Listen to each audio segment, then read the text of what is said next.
I'm running for ARRL New England Division Director. It's actually a job that I had for quite a number of years in the past. I left the board in 2018 and got elected Director Emeritus. But I've not been particularly happy for the last 6 years with the direction the league has gone. I think there's some things that need to be focused on more closely, and I'm here to tell you some about that. So I'm running again. The election period has started, and ballots were information on casting your ballot was sent out about a week ago. And a postcard was sent out that has started to show up in most parts of New England. So you can vote online, or you can request a paper ballot. And then they get counted on November 15th, and we'll see how that goes. So let's see if I did this correctly. All right. So 2 things to start with. I really feel like amateur radio can be really successful in the next 5, 10, 15 years or beyond, because there's just so many kinds of things you can do with amateur radio. And we're seeing this now with the response to the hurricanes in the Southeast, the one last week and the one coming tomorrow, among other things. And it's just an incredible tool for learning about technology and people and so on. And ARRL is the main source for how amateurs impact our regulators, the FCC, and to some extent Congress, who oversees the FCC. And the league has got to be successful in order for us to keep spectrum and to continue with the access that we have to a lot of different valuable spectrum that a whole lot of corporate users would like to take from us. So I think it's really important that the ARRL be both physically sound, but also focused on the most important things for the amateur community. But I would say that the future is not guaranteed. You have to keep working on it to make sure that the amateur radio service continues to be viable. We've got a shrinking population of hams in the US at this point. We're down about 5% over the last 3 years. Not good. Part of the reasons are that we're getting older. I know when I was in my 30s and 40s, I thought the average ham was my age. And now I'm hearing that the average ham is probably in their 60s. Some would say it's a lot higher than that, but it really isn't. But we are an older group. There's not enough new hams, particularly young hams. And we still have, and so there's some general demographic challenges that we have to overcome. We've lost some spectrum. A few years ago, we lost most of the 3.5, or all of the 3.5 gigahertz band. That's still on hold because ARRL has filed some good comments that have kept us there temporarily. I don't know if we'll get long-term access to that band or not. We've recently had a threat at the 902 megahertz band, from some people who want to use it for telecommunications stuff. Like I said, it's precious, all of our spectrum. And we've also had some significant issues with antenna restrictions and homeowner associations and condos. And everybody runs into noise source problems with electronics, both your own and your neighbors. And the fact that the FCC has not done a good job of trying to keep them RF quiet. And outside of amateur radio, the public still does not know much about what we're doing these days. People still have a very old view of amateur radio. It's they think of us as, you know, your grandfather's radio and in the basement and so on, and don't have any idea what we're doing with digital technologies and satellites and you name it. So there's just a general lack of awareness in society at large, and we really need to improve on that because spectrum is such a valuable resource. We want people to understand why it's important for us to continue to have access to it. Okay, the other thing is, let's see. So here are the things that I want to focus on within ARRL. Absolutely, our most important thing is advocacy, and that means representing amateur radio to government, to the education community, to industry as a whole, and society at large. And when I say industry as a whole, there's an awful lot of hams who go on, if they get licensed at the right time in their lives, they go on and do a whole lot of things in technology and science and so on. Even I could say geography and other related fields because of their early involvement in ham radio. I know that's how I learned geography when I was a kid. So education is incredibly important, and education covers getting people licensed, teaching them operating skills and helping them learn on their own operating skills, and improving their technology skills, because during your ham career, you end up doing a lot of different things. It's not always the same thing for 20 years or 30 years. You end up trying different things and finding stuff that you like to do. And also we need to be able to, the league needs to be able to foster better interconnection between hams, both online, in person at places like Nearfest or Dayton, and on the air, including club meetings and Zoom meetings as part of clubs. So it's very important that the ARRL helps to facilitate all of those. The problem is the ARRL can't do everything, and it needs to be able to focus on some of these key issues instead of being distracted from other things. So the question I ask myself, is the ARRL meeting our needs? And my answer is, we're not meeting our needs yet. There's some good things the league is doing, and there's some things the league is missing. The board recently passed a motion that has to do with a strategic plan. But we don't know what it is because they haven't released it to the membership. Why not? They passed that in July. Why are we unclear? I'm told it's a 3-year strategic plan, which in my mind isn't strategic. It's an operation plan for 3 years. Our membership has about a dozen different categories, which seems to me to be way crazy, and it makes a very complicated member management system for us, because we have to customize it to meet our many different categories of membership. We have a not great relationship with members as a whole because of some things that have happened in the last 6 years or so. Members have gotten a little bit skeptical of ARRL. Just lack of transparency has been a problem over the last 6 years, with not being clear about what's going on within the organization. We've had some problems with elections. In this particular election this year, there were 3 divisions where there were director elections, and there were 3 candidates disqualified. One for speaking out too much, apparently, and being too sharp in his criticism.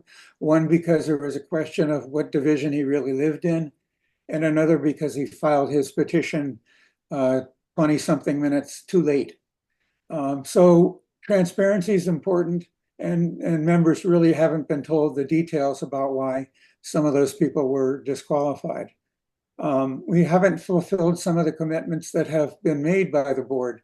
Over the last several years, there's been a number of nicely written motions that have passed, but a number of them have had deadlines, and those deadlines have generally not been met.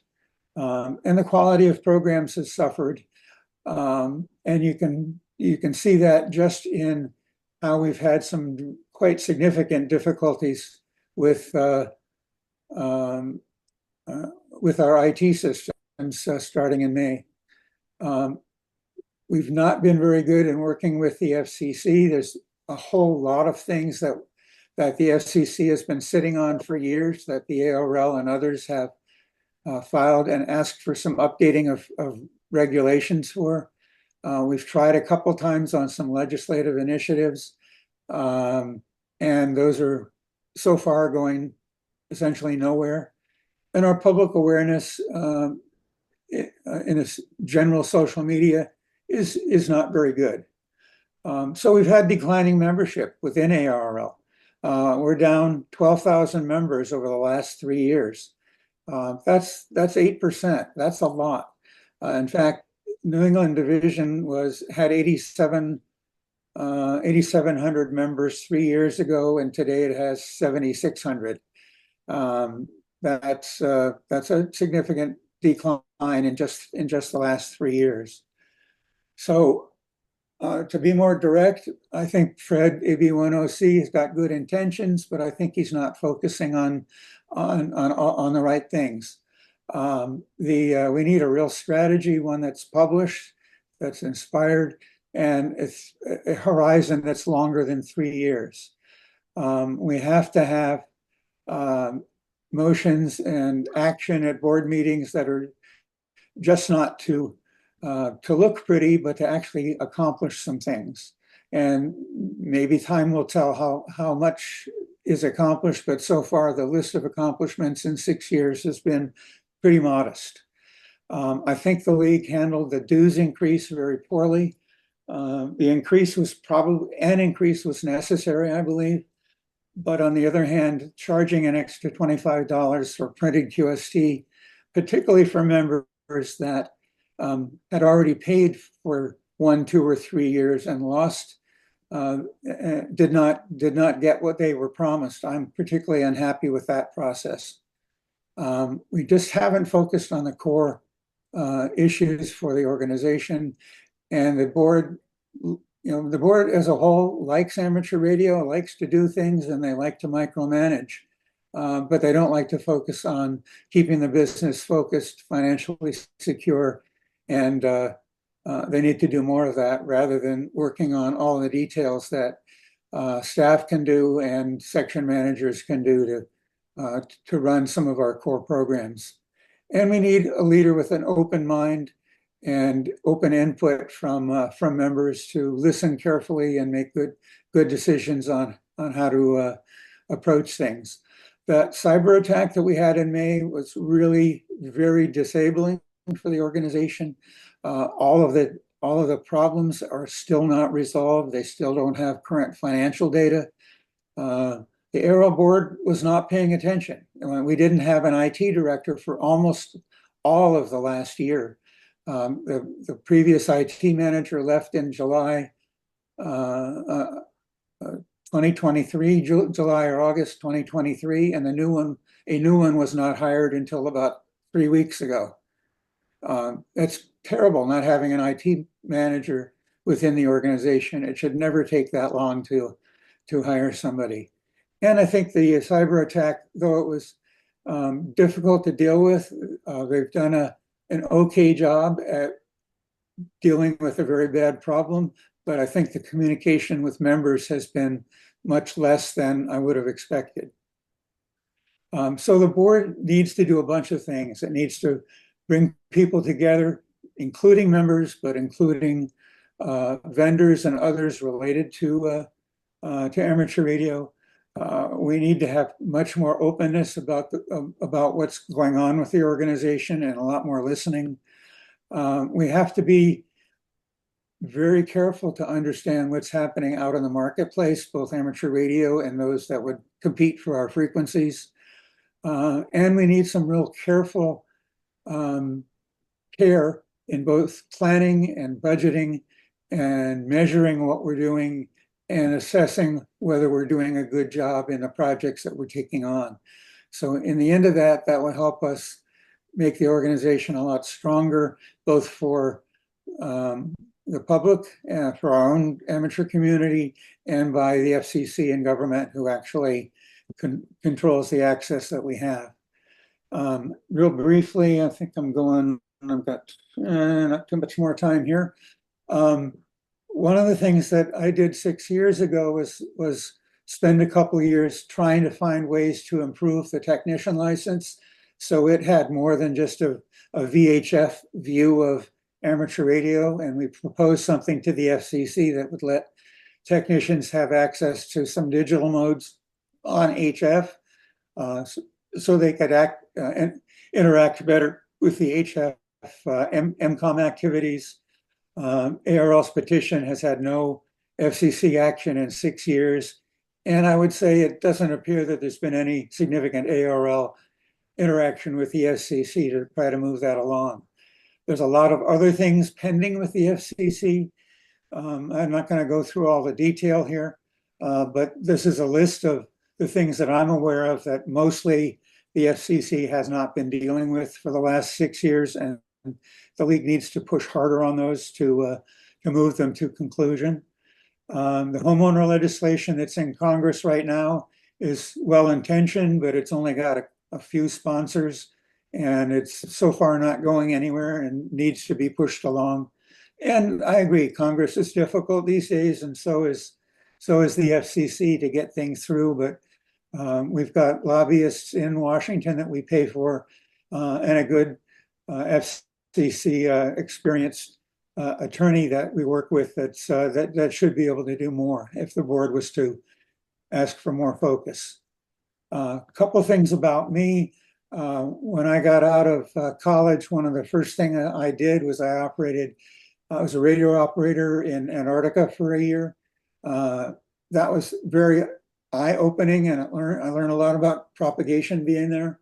I worked for ARRL for 4 years. I managed the program for the contest program.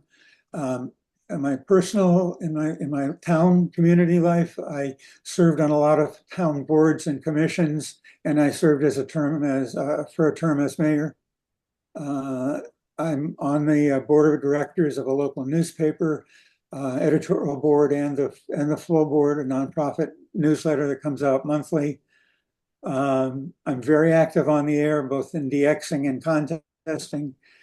Started the California QSO party in high school. I run the New England QSO party for the last 20-something years in New England. And I initiated the whole get on the air station in the field day rules. So my process of working with people is to solicit input, work with others, ask a lot of questions, and then take action to move things towards the right resources within ARRL.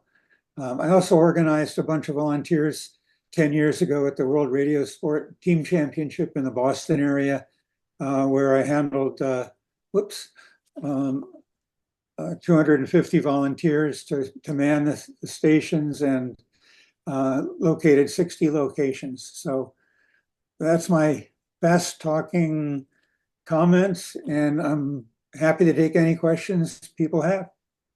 Over to Mitch. I do have a question. I mean, if you're going to go down the hole, this might be relatively simple. Okay, if you don't mind. So, the ARRL, Tom, it tends to be, roll your own kind of organization. I'm impressed with the go to get on the air. And I think that was the first time we had a go to anything. But now we've got like POTA, and there's summits on the air and others. How do you see the ARRL expanding into collaborating with others in these type of ventures? I mean, POTA is a great introductory way for HF. I see so many folks buying Chigu radios and whatever and getting on the air with 10 watts. And I mean, there's more HF activity there than anywhere else in a long time. But it's independent from ARRL. How do you see the ARRL going forward, with organizations like that and helping to contribute? I think in some ways the ARRL missed the boat early on with POTA and summits on the air and some of the other things. But part of the issue is the ARRL can't do everything for everybody. Right. We did publish a book on operating parks on the air and whatever, and I think that's been very helpful. QST has definitely changed in the last 5 years to focus more on, I'll call it, smaller projects and more interactive things, getting people out into the community, using low power, using simple antennas. I think the league has to be both capable of publishing books and articles and things online, and some of the other publications the ARRL does, like the National Contest Journal or QEX or whatever, all have places for articles that relate to all of those activities. But even 15 years ago, I know one of the guys that was working in Newington put together a list of, here's the kind of things you can do in ham radio. And 15, 20 years ago, that list was over 100 topics long. Yeah. And today I bet it's 150 or 200 that different communities within amateur radio where people are doing different things, whether it's building microwave gear or it's operating portable or it's or so on. So there's just an incredible wealth and variety within amateur radio. And I think part of the league's job is to make sure that we spread the word among the different communities about the other ones. So that's not a real sharp answer to your question, but we have to definitely be aware of it all. And especially as things grow in popularity, we need to focus on them as time and people change. Okay, thanks. Yeah, I was, how the league might collaborate with those going forward. But think about that one, and I know Mitch has got a whole series of questions. Yeah, no, that's great. Appreciate it. Tom, a lot of discouraging news has been reported about the ARRL this year, which is leaving the membership in doubt over the ability of its leadership. And you've touched upon a lot of these. 3 candidates and 3 of the 5 ARRL directors' races were disqualified in what is determined by many voters to be dubious reasons. This affects us directly because one of the disqualified candidates was from our own New England division, and it changes the whole election. Earlier this year, Vice President Mike Raisback, K1TWF, upon retiring from the board after 27 years, so he kind of knows what's going on. He issued a report which detailed a shadow board where they had people meeting independently of other directors, and they were having separate meetings. He wanted to increase board transparency, which we keep hearing about, and also a call to restructure the very ethics and election committee, who has recently disqualified the 3 candidates. Finally, as the details of the data breach still affects the ARRL as it becomes known, it's been learned that questionable IT practices were in play, i.e. they lost their backups. And to this day, there still is not a clear and concise direction to resolve all the many IT issues. So in light of this information, what steps will you take to resolve these problems, real or perceived, and build back trust and faith in the ARRL? Well, that's a long question. Actually, during the short answer. Yeah, I know. So the short answer is that that was one of the questions that I posed to myself this summer when I was trying to decide, can the problems at ARRL be solved within the league, or is it going to take somebody external to the league or people external to the league in order to make the changes? And I made the decision that if I got involved, I would try to do it from within, partly because I've had enough experience on the board, which Mike has 27. I'll raise Mike and say I had 33 years on the board. But he's absolutely correct about some of the issues he raised. There continues to be a group of board members that meet separately from the rest of the board. Some would say that's, the a group that wants to get things done. The other side of it is there's a bunch of directors that are excluded from those discussions. And that's not a good thing. That tells you that something is not functioning well with the board. If they can't get together and hear each other and come to conclusions. I guess the question about elections is an important one. I haven't heard enough detail to be sure I know what all the reasons were that people were disqualified. I have some information, but they haven't released enough detail to tell me exactly why the candidates were disqualified. So I have a feeling that's not a good thing and it was not handled well. And I know it's a very difficult thing within the ARRL. The Ethics and Election Committee is composed of 3 directors that have to pass judgment on qualifications and complaints for 3 directors who are not up for election do that. And it's a very difficult job. I've done it before. I've been the chairman of that committee and it was no fun. I'll tell you that. Because when it comes to elections, people are passionate. And there is a movement to move that to a third party to have them handle it. I'm not sure that's going to happen or not. There's an intention to, but they've already missed the first deadline in reporting a possible way to do that. And I think when it comes down to it, it's going to be a lot more dollars than people think it will cost to do it. So back to what I want to do. I want to actually understand the details that I can't get answers to now, which I would be able to get as a director. But I want to be much clearer if as much as I can to tell people, give them answers to the questions they legitimately have. And I agree. We really everyone needs to be an organization that people trust, because once you lose it, it's incredibly hard to build it back up again. I don't know. That's good. Close enough to what you were looking for, Mitch? Thanks. Tom, what does your badge say? This badge Yeah. says Director Emeritus. Oh, Anyone else with a question? there seems to be some question as to how to vote. If you're a league member, you got to email. We can do that We'll afterwards. do that after. Okay. Anyone have a question for Tom, Okay. either online or in the room? Nothing? Crickets? Crickets. You guys all know Well, I'll just end by saying thank you. Please do vote. As somebody said, you should have gotten an email. You should get a postcard.